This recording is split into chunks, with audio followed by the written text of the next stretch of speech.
Every sport has its legends. In bodybuilding, some men are remembered for their symmetry, others for their charisma, and others for their dominance on the Olympia stage. But then there are men remembered for something raw, something primal. Muscle density. Training so heavy it bordered on madness. A presence so commanding it forced respect, whether judges awarded the trophy or not. This is the story of one such man. But here's the twist. I won't give you my name until the very end. By then, I want you to know who I am. I want you to feel it, piece by piece, as the story unfolds. I was born in 1951, not in the gyms of California or the streets of New York, but on a tiny island in the Caribbean. My family left when I was still a baby. England became home. Gray skies, brick buildings, and a working-class grind became my reality. As a teenager, I was restless. I wasn't the biggest. I wasn't the fastest. But I had one thing that separated me, an obsession with strength. The first time I wrapped my hands around a barbell, something inside me clicked. Iron didn't lie. It punished weakness and rewarded effort. By the time I was 18, I entered my first bodybuilding contest. I had no real reputation yet, just a kid with some muscle and a fire in his gut. And when the dust settled, I walked away the winner. That victory wasn't just a trophy, it was a signpost. From then on, my life was the gym. Throughout the 1970s, I carved my body into something different. Not sleek, not aesthetic in the classic sense, but thick, dense, brutal. Judges didn't always know what to make of me. I didn't fit the mold of a Greek statue. My look was more like a battering ram. By the end of the decade, the local stage couldn't contain me. In 1979, I stepped onto the Mr. Universe stage, a contest that had launched legends like Arnold Schwarzenegger. And that night, I claimed the title. That victory gave me far more than a trophy. It gave me professional status. The early 1980s, bodybuilding was exploding. Arnold had just retired, paving the way for a new generation. Men like Tom Platz, Samir Banout, and Lee Haney dominated headlines.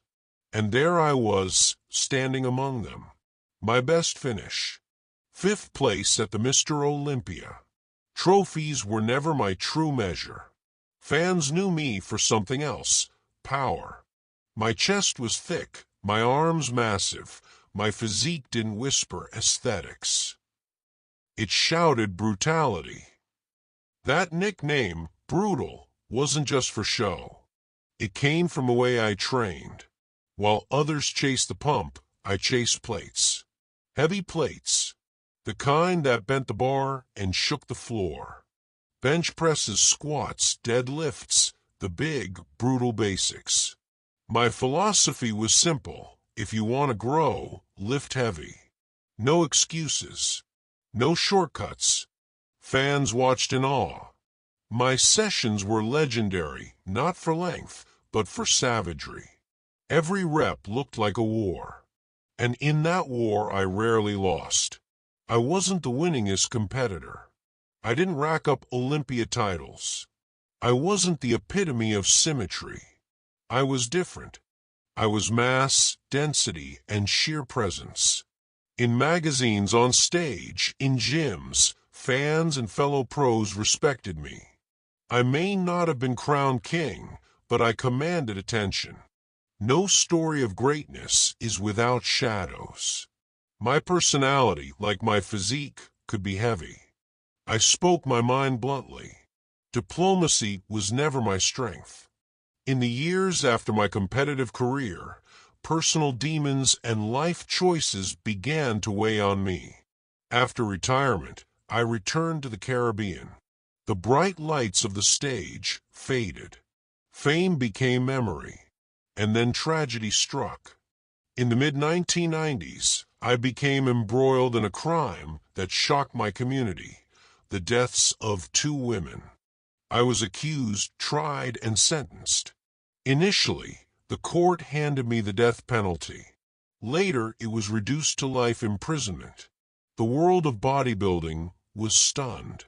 Fans couldn't reconcile the image of the man they admired on stage with the man behind bars. My legacy became complicated, greatness shadowed by crime.